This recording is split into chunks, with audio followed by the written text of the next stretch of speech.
Troops, here we are again, live, the Eagle podcast. I've managed to find the alias man in Shildon, Alex from Redcoat Apparel. Alex, how are you doing, mate? I'm good, mate. You? Yeah, cracking. How's things with the apparel? How's things with taking over the world and making men and women look more alley in t-shirts and caps? Yeah, I mean, last year was kind of like a slow start building up into it, but recently it's gone like mental, mate. Like really, really good. Yeah. I mean, we're putting up t-shirts now and other items, and they're just selling out within 2 to 3 days. Wow. So yeah, it's going really, really good at the moment. Obviously, I've been down to your HQ, and it's awesome. How much sort of work has gone into making it look as it looks, and talk us through how you got it to where it is now, because it is truly an awesome place to visit.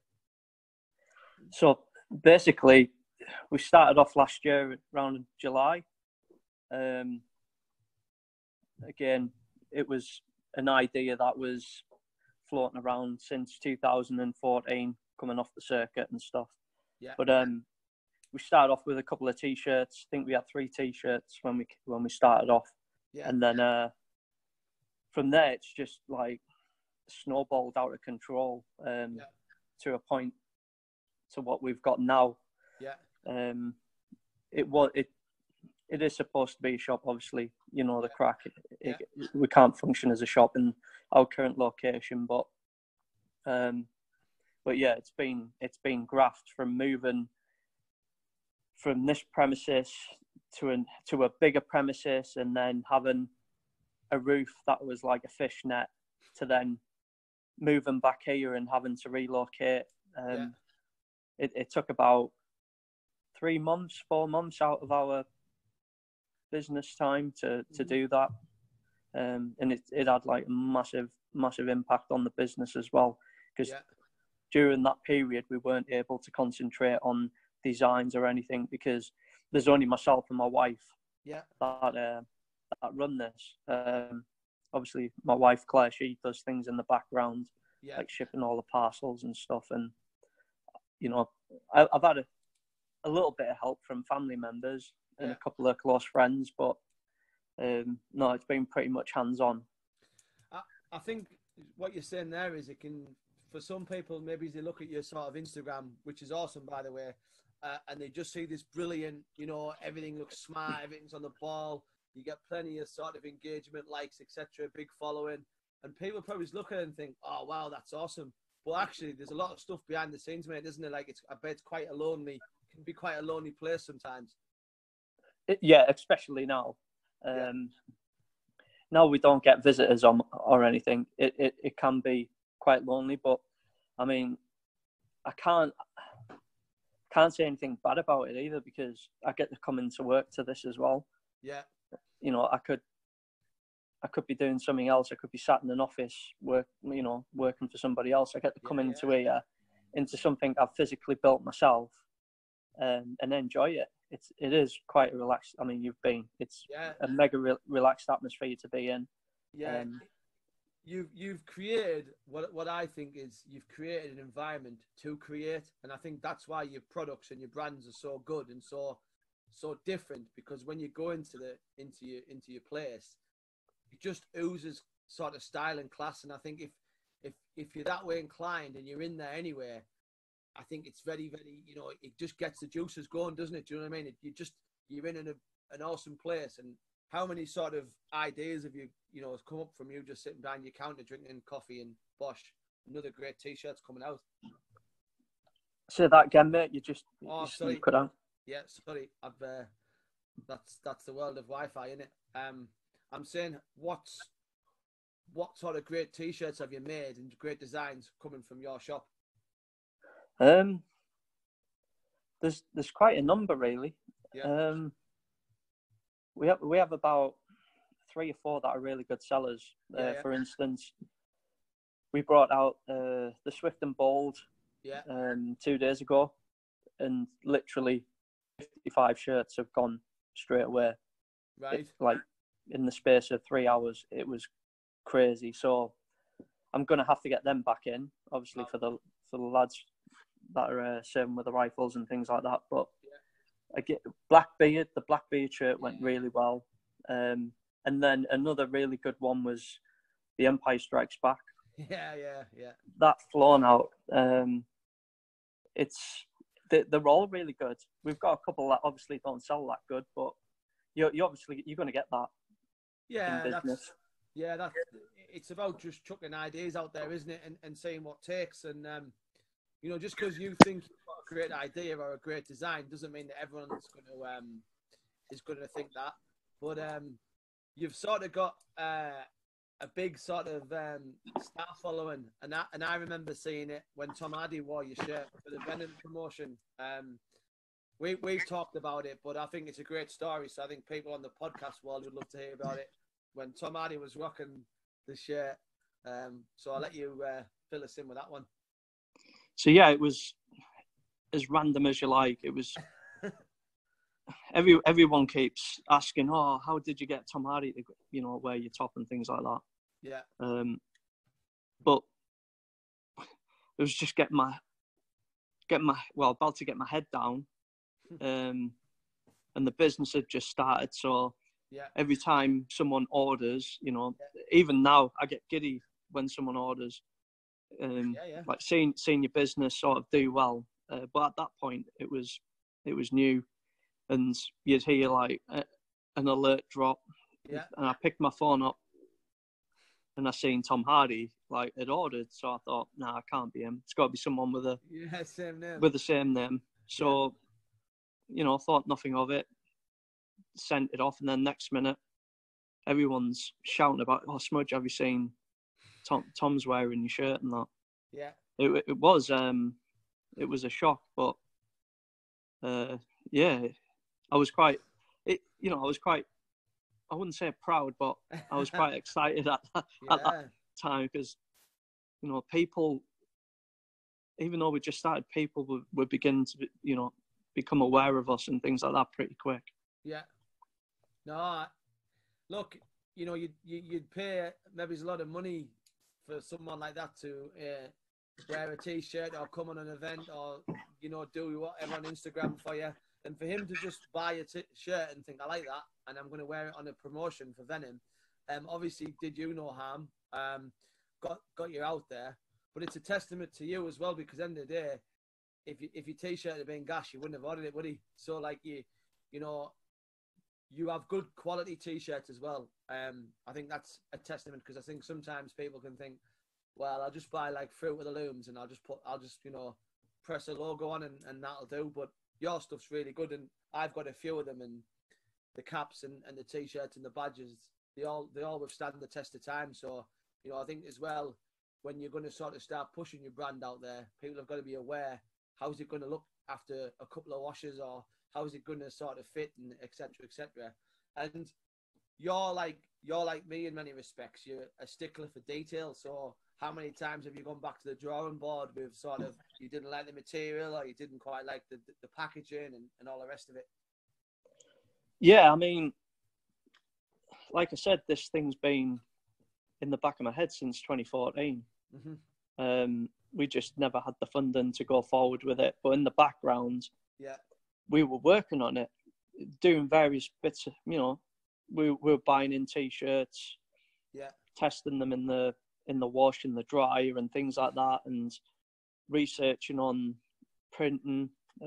Again, I went out my way and taught myself screen printing. So some of the my very first prints were done by myself. So that was a learning curve, but I learned a lot leading up to ordering the actual products.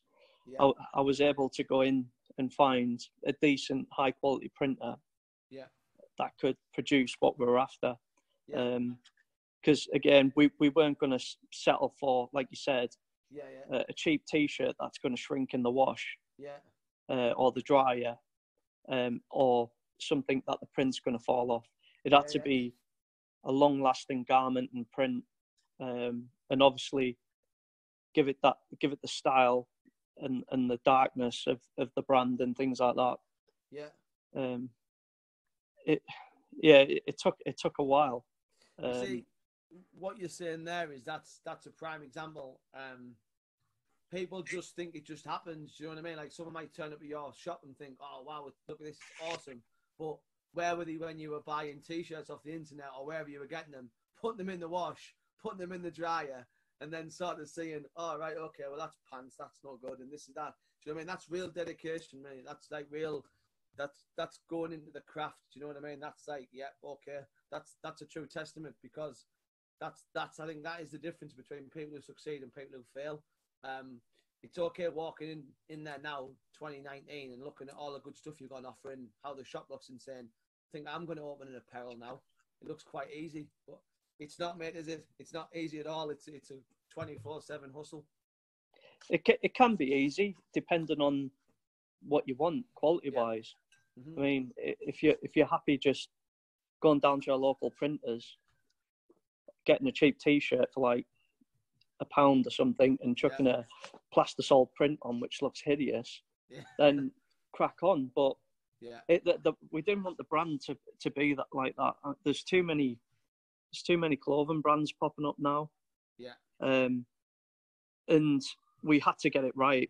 Like I said, I keep saying it, we want to start from 2014, and it was constantly in the back of our heads, and then all these other brands were popping up, and it was like, oh, should we do it? Should we not? But we just stuck with our plans and what was leading up to. Like, for instance, our packaging. Not like, slowly brands are starting to do that now. I know some high-end brands on the high street and stuff do it, but we wanted to bring that to, a veteran-owned clothing brand, which not many brands do. Again, that took money and time to get it right. It's again on that point. When I first ever bought my first ever T-shirt from you, I bought it online, and then what you're talking about there is it comes in a nice box and it's folded neatly and it's got lovely packaging inside. And then it had like a little place card in, doesn't it, saying like a nice message. And I just thought, like, it's the little things that make people think, next time I'm going to spend money on a T-shirt or a cap or whatever, it's going to be with Alex. You know what I mean? And that's how I think now. When I wear your T-shirts around, people always say to me like, "Oh, I like that T-shirt, mate. Where'd you get it?" Do you know what I mean? And it's because it's different and unique. But it's those little things where you think, it might cost you a few extra quid on the other side, but actually what it does is it makes people come back and buy another T-shirt and buy another cap, and et cetera, et cetera. So fair play for that, because I noticed that like straight away you're setting a different standard, aren't you? Yeah, I mean, along with the quality of the garments and various other things and the details that I've gone in there, we've kept it British themed and based on history as well. So we might have maybe one or two shirts that don't represent anything to do with history, like such as the Night Watchman, for instance. That came from something else I was wanting to do, and the design was just too good not to use it. Obviously, again, that's a big seller for us. And I'm not gonna. Is the Night Watchman the one with the half skull with the helmet on? That's a nice. Yeah, that's smart. Yeah. So it's not like I wasn't just gonna put it to one side and not use it. I thought, you know what, I'm gonna, take it by the horns and use everything I've got. We do use quotes as well, so a lot of historical quotes, like our newest one is blood, toil, tears and sweat, which obviously came from the Churchill speech. And then all the other theme stuff, like the Peaky Blinders. And we've got like the Ninth Legion, which is obviously it's quite close to home as well. I mean, we're not that far from Hadrian's Wall. The Ninth Legion. They were stationed there, weren't they? And stationed in York, and then there was an uprising by the Picts over the wall. So at the time, they were sent over to deal with the uprising. And then there's all sorts of stories did they get slaughtered? There's like historical evidence to say that it never, but it's quite a cool theme. Yeah. And we thought, you know what, nobody knows what happened to the 9th Legion, so we'll just use it. Would you say that's your favourite theme? On the themes that you've got? Oh. I like all of them, really. Yeah. So, for instance, Blackbeard, again, very high-profile British pirateer. Yeah. I quite like the Peaky Blinders one. Yeah. A couple of my new favourites, although it isn't the bestseller, but for me, I like it, is the Rat Patrol. I quite like the artwork. It's pretty cool. Yeah. What was this?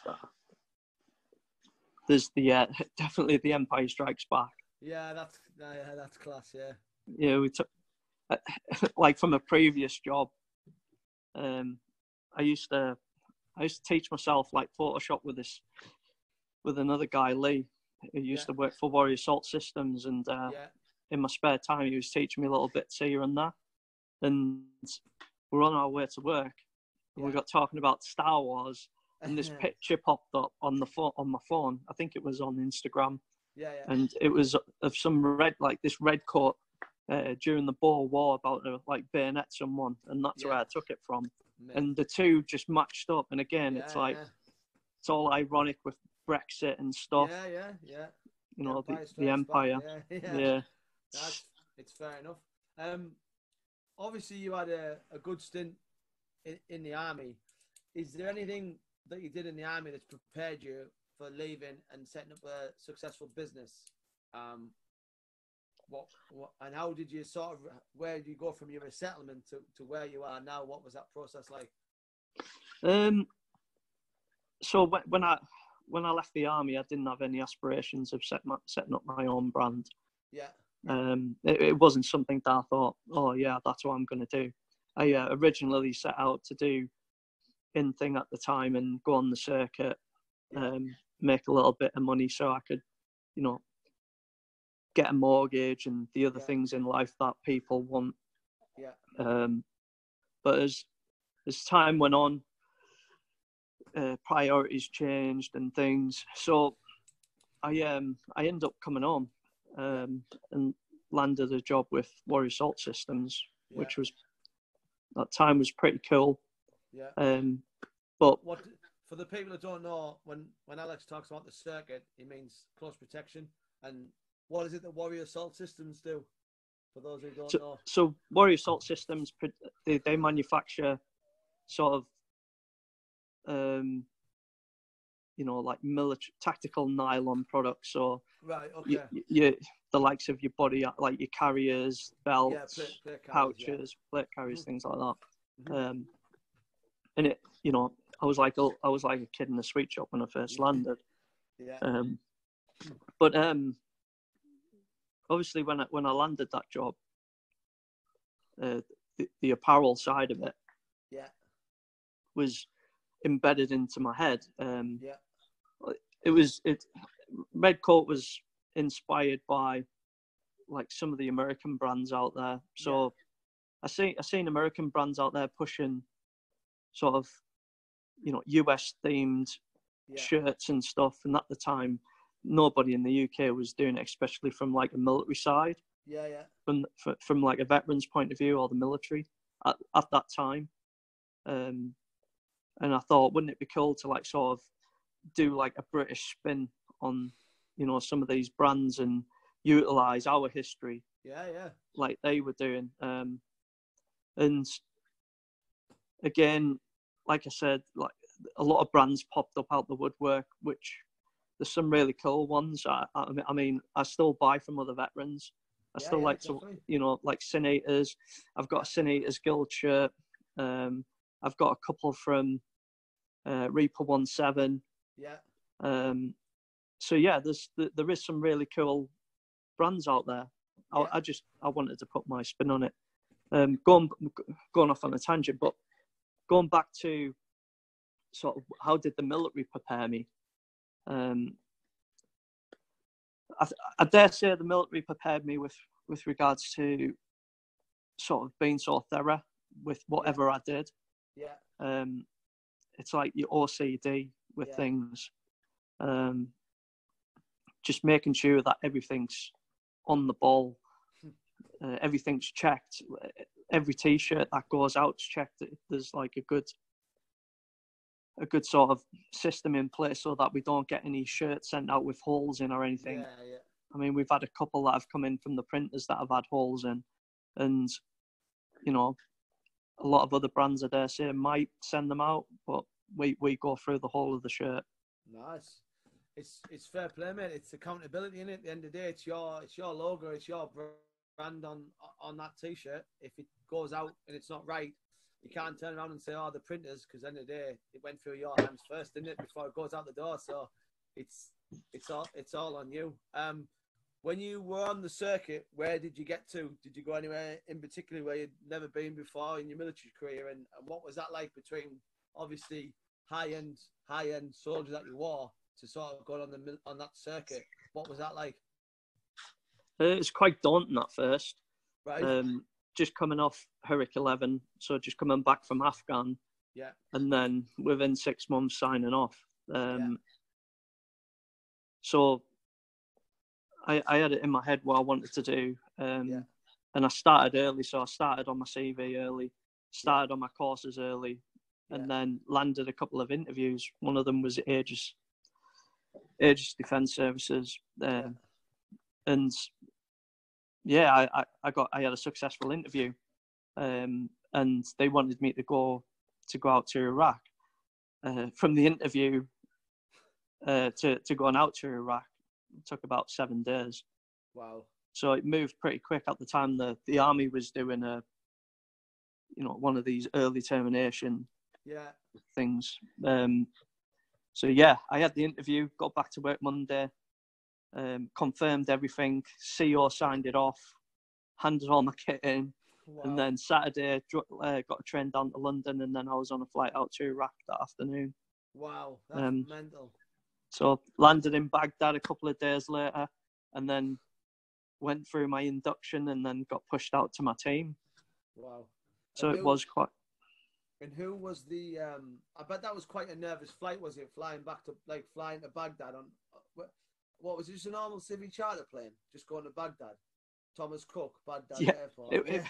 It wasn't Thomas Cook. I can't off the top of my head. I can't remember. Thomas Cook, Jet Airlines going out to Baghdad. Yeah. I know Emirates. They've got a couple of flights going out there now, but at the time I can't remember what it was.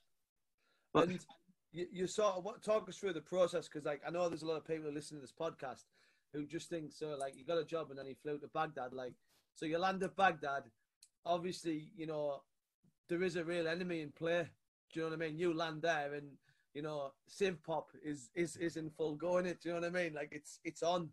So you get collected, and then you go to a secure compound. Yeah, so pretty much we got collected by the company, and at the time, it wasn't one of these shit contracts are out. Yeah. It was a really good contract. It was Department of Defence working for the US government. So, you had all the kit, you had all the support and everything. So you flew out, landed in Baghdad, got picked up by the company, and then we got took to one of the main US bases there. One of the main US army camps that were operational in Iraq. We got there, and then we went through induction. It was like being back in the military. So you had you did like a 1.5 mile fitness test or a 2 miler, but only this time you were wearing body armor, helmet, and you carried 6 magazines and a rifle. So it was still slightly cheeky, especially in the heat up in Baghdad. Yeah, and then after that, you do like a stretcher run as well. Right. So it wasn't a shit company to work for. You knew the lads who were getting through were going to be of some caliber. What the people who you were working with, what were their backgrounds? Was it like yourself, obviously coming from slightly more of a specialist background, or was it just lads from the infanteers? Was it RLC drivers? It was a mix and match of everyone, really. So it was 50-50 US, you know, and other nationals. So you had people from the UK, Australia, all over the place. But you had guys from Hereford. There was Aussie SAS. There was you know, Paras, Marines. Oh, so you were in fairly good company then. So everyone was switched on. What was your sort of how long was you out there for, and what was your sort of day-to-day business? So the job I went into was SRT, so it was Security Reconstruction Team. So we didn't carry clients as such. Being a so-called bodyguard or close protection officer in hostile environments, it wasn't like, you know, we picked our clients up, we drove them out onto a site. We would go out and do the work for the client. So it would be 3 of us plus another 6 LNs or something. And we drive out into like some cheeky areas and just sort of do the work for the client, so the client doesn't get in any danger. But then we'd have like additional taskings from the US military doing recce's on, you know, alternative routes so that they don't get hit by IEDs and things. So we'd do the odd cheeky task here and there for them. But yeah, it was good. But how long were you out there for? What was the sort of posting length of time or contract? So with Aegis, I caught the latter end of it. So I only did about 4 or 5 months on that contract. And then I went down south to Basra. And I went on a commercial contract with Aegis, which was oil and gas. So you go from like a high profile, high end job to a shitty job where you don't get any support or anything. So I left the military in March, like early March, and I left Iraq in sort of mid-January 2012. And then from there I went out to Afghan. I went out pretty much doing the same job as I was doing with the US. So it was a DoD contract.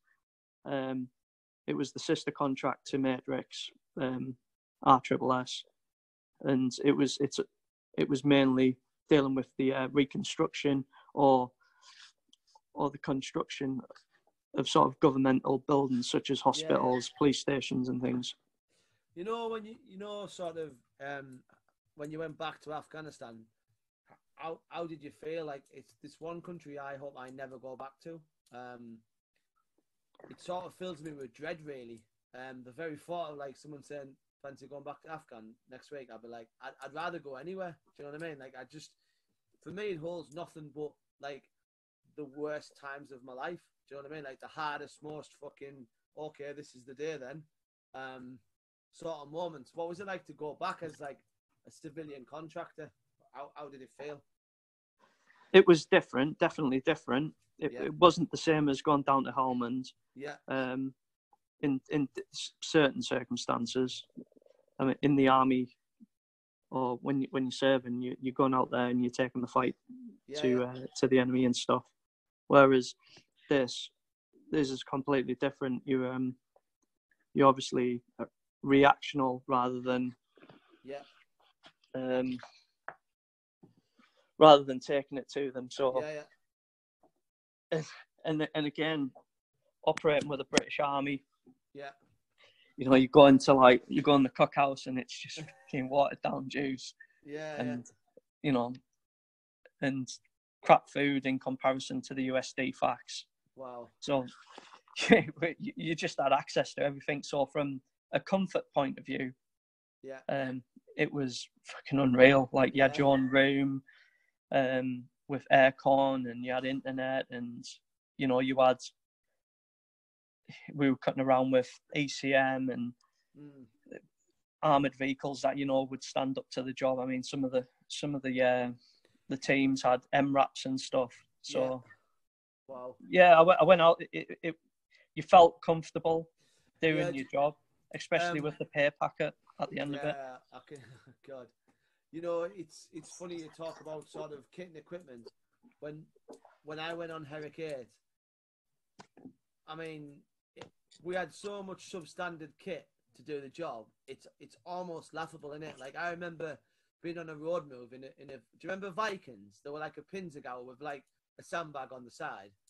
Yeah, they're just like they're like the BV206s, like the double cab things. Yeah. And then we had, what was the? Sorry, there was them. They were what was the other ones called? Like a Pinzagao, but an armored Pinzagao. Was it called a Vector? I think it was called Vector, wasn't it? And they had no Under Armour protection at all, none. And I remember where the driver used to sit, like the driver's wheel would be directly underneath the driver's seat, and it's like, is this for real? Like, who's designed this? Or it's all right, lads, it can stop 5.56. Yeah, that's great, but the Taliban are using AKs, which don't use 5.56 caliber bullets, so they're just going to fly straight through, and just rubbish body armor. Just, it was like the Wild West, wasn't it? And I remember sort of going back on later Herricks when all that new kit had come in and everything was a lot better, and I thought, wow, things have changed. But like, kit was just, it was just crazy. I mean, there were still people cutting around in not everyone had like full desert kit. Some people had mixed dress on, and it's like, don't even have enough clothes to like do full desert camp. That guy's wearing jungle bottoms and a desert camp top. Like, what use is that? None. Yeah. Suppose just to look alley in it, but what? Obviously. Well, yeah, obviously, because alliness that's the key in it. Saves lives, stops bullets. What was when you did Herrick? What was your Herricks like? I know they were particularly difficult. What was it like for you out there on Herrick? So the first Herrick I did was Herrick 7, and that was part of the brigade reconnaissance. Yeah. It was joint Yorks and 473. So yeah, I mean, I love that too. It was kind of like I wouldn't say that it had its moments. We had a couple of shit situations which majority of people have out in fucking Afghan, but especially when you're looking for the enemy because you're looking to take the fight to him, and you're kicking his door in and that and saying, what's for tea? You're going to get that, aren't you? Yeah, but I still enjoyed it. I still enjoyed doing the job. And then I had about a year or two off. I wouldn't say off, but back at Man Barracks, and then I volunteered for a JTAC position to go out in Herrick 11. Which was fucking an unreal tour. Hey, here's a question for you. What's harder, an Afghan tour or a night in the Angel with Big Daddy Sal on the piss? It's got to be the Angel, man. Yeah. There's a few contact reports thrown around in the Angel, wasn't there? Yeah, it's right. It's like more than a couple, mate. Yeah. God. That tour you talked about there, Selmy was on that one. He's a cat. Adam Selmy, he's a top lad. Sells is a good lad, yeah. He came up from 2-9. Yeah. But yeah, he's just like a bag of morale, mate. He just kept you going, mate. He's freaking awesome. Yeah, he's a good lad. Sorry to interrupt you. If people don't know, the Angel was a robust drinking establishment in Carrick Village, and you had to be a bit tasty just to even walk in. You had to be a bit more tasty just to be able to walk back out. I only ever had one night in the Angel, and it was. It's an experience. Yeah, it was an experience. I think it's closed down. Don't quote me. Who knows? No, it is. Apparently, a couple of lads have said it's closed down, but. Well. Yeah. Rest in peace, the Angel. Yeah, it was a right place. Your business, Redcoat Apparel, has a really good, really great Instagram following, social media presence. This is a question for sort of resettlement now. Do you believe that if people are leaving the army now or any of the forces, they have to get a handle on social media and should offer courses in social media now as a genuine, like, it needs to be on the ball, gents? Well, in general, I think, along with that, I think you get your resettlement, you have your courses in mind and you go out and do them courses, but there are some generic people out there who want to start their own business as well. And I think they need to start sort of offering some sort of resettlement courses for people who want to create their own business and how to go about it, and sort of the fundamental points and, you know, of what they're going to encounter when they leave Civvy Street and what they need to do, and maybe get some, you know, entrepreneurs in or guys who've started their own businesses and bring them on board to drive forward. I mean, for me, mate, it's a no-brainer. The resettlement centres in Catterick should be getting in touch with the likes of yourselves and others and saying, look, you're doing it. You're running businesses in this so-called bad time to be out the army, you know, whatever happens with Brexit. I think it should be drawing on people like yourselves and others who are out there with their own businesses and saying, will you come in and will you speak to lads who are getting out and give them, you know, some ideas on what they're going to need to do. And, you know, you're not going to get out and be a medic on the rigs and earn 80 grand, one on 47,000 off. It's not, you know, a bit of realism. I think the resettlement program is really good as an idea, but I think it's delivered badly. So what's your sort of take on it? Like anything, mate, when I did my resettlement, I knew what I wanted to do. I booked on the courses I wanted to do, and then I had my my week or a couple of days writing a CV and things. To be honest, I didn't really pay attention to a lot of things because I was like, right, this is what I want to go do, and I just fucking blocked them. I should, like, being naughty, I should have listened a lot more, but I never. But I mean, to be fair, like out of the military environment and the resettlement courses, there's a lot of veterans helping other veterans, and there's a lot of sort of, you know, other companies that are supporting other businesses and lending a hand. I mean, never been down there, but the likes of HR4, they've done sort of a Veterans Day where they've held, you know, an event and got loads of veteran-owned businesses down to sort of push their stories and stuff, which, you know, it's detrimental to the community. Like, things like that need to happen. And I think, that's great. I think the military, the armed forces, or, you know, whoever should be pushing that also, and pushing veteran-owned businesses. I mean, I never knew business when I started. I'm kind of learning as I'm going along. And the only way you learn is by making mistakes. And I made them fast, mate, because every time I do something, I always jump in feet first and I don't think about it. And I have to, well, I'm kind of reserved now in that aspect. Rather than jumping in feet first, I've taken a step back and sort of chilled out with it. Because I've just been bitten too many times. I say this, man. I was a sucker for ready, shoot, aim. Do you know what I mean? Like, and just got to sort of take your time. Right, we're absolutely flying for it, and this is sort of one of my favourite parts of doing this podcast. The legendary 5 watts. So let's get straight into it. The first one. What's the greatest advice you've been given?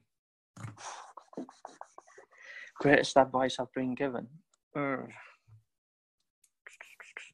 a fucking hard one, mate. Probably your wife. Yeah, she's on top of me, mate. she's all over me. I probably just get. not from any business owners are out like that. In fact, one business owner, a veteran as well, Yeah. Odin Tactical. Yeah. He always said, never own any machinery or out like that. Always rent or, you know, source it elsewhere, because again, I've been bitten. I've got a couple of machines that are just sat there. They don't get used, and it's just fucking cash. Yeah. Could have been spent somewhere else. Yeah, exactly. I mean, it's that I wish that had that advice sooner rather than when I did it. So I would say that's really good advice. Yeah. Fair enough. Yeah, that's fair enough. Number 2, what's on your bucket list? So either personal or as a business. So I've got loads of bucket lists for the business. Yeah. I want to have the brand on a high street somewhere. Yeah. Cool. I want it to have its own little sort of location. Just as what it is now. So whereas before it was opened up to, like, you know, there's a bit of a veterans hub and that. On a high street, it's just going to be a shop. Yeah. So opening it up as a coffee bar / shop where, you know, customers can come in and have a drink and look at the product and stuff. Yeah. So that's where we want to take the brand. Fair enough. Obviously, product wise, I'm not going to expand on the product. No. Because I like to keep my product close to my chest. And then personally, I haven't really got anything personally. I mean, I'm doing it. I'm enjoying what I'm doing. So fair enough. Third one. This is always interesting. What's been your toughest day? Toughest day with the business. It's got to be definitely moving into a new premises. Yeah. Again, a little bit of advice to people as well on where I went wrong, jumping in with both feet. Seeing a premises, I want it, moved into it without having a lease contract or anything. It was done on a handshake. Wow. Spent 2.5 months setting up this place. Yeah. To then having the most ridiculous leaks. It ruined pretty much half the wood that we've got and half the flooring, and so we made a loss of about 4K just on building materials. Wow. And then the landlord say, "Yeah, fuck off. I'm not doing anything. If you don't want it, move." Which I had to bite my tongue. But yeah, that was like the toughest day, especially having to put my tail in between my legs and go back to the council and say, "Can I move back in there?" Wow. Yeah, no, that's a very valid lesson, mate. That's a very valid lesson. On to number 4. What's been your happiest day? Happiest day? Yeah. Mate, there's been a couple. I'd say the first one was seeing the website go live. Cool.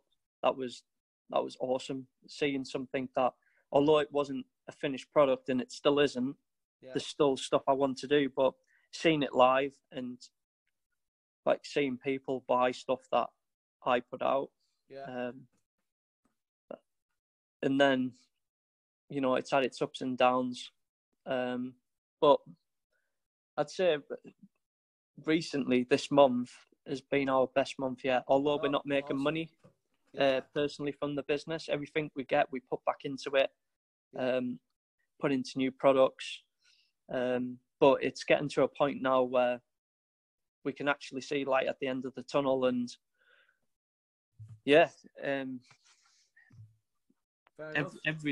pretty much every day in this place, mate, it's just awesome to be in.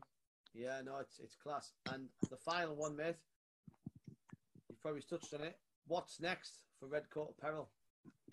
Yeah, so next, we did look to push down to Catterick.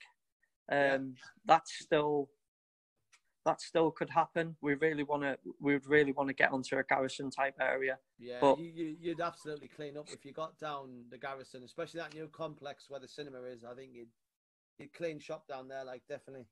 Yeah, that would be the ideal place.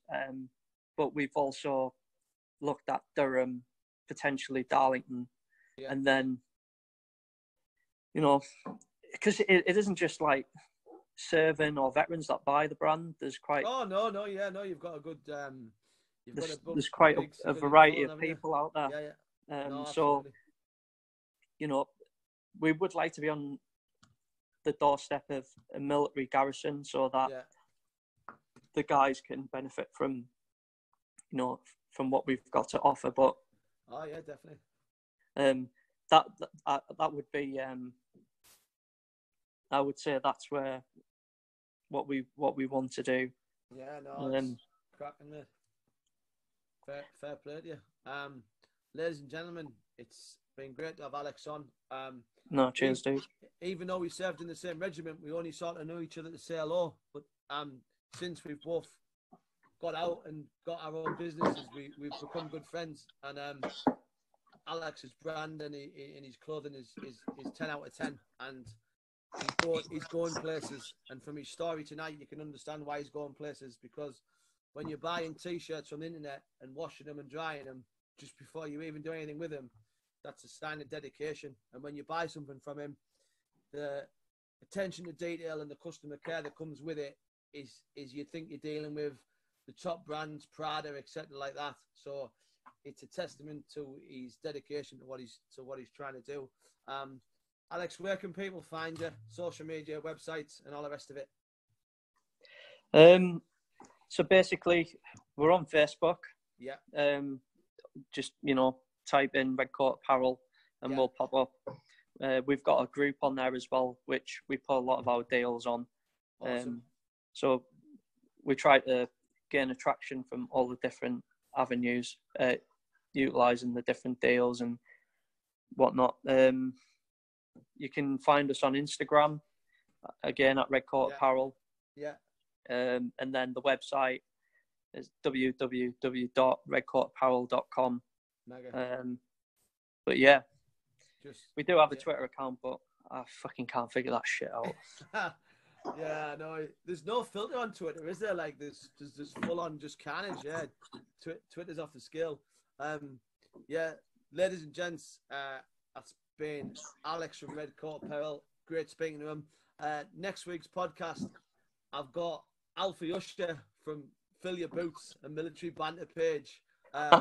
Looking forward to it because, you know, on a serious side, that site has made the British Army take notice of social media and is trying to sort of change how it thinks about social media. So thanks very much to Alex, Redcoat Apparel, and guys, we'll catch you on the next Eagle podcast. Adios.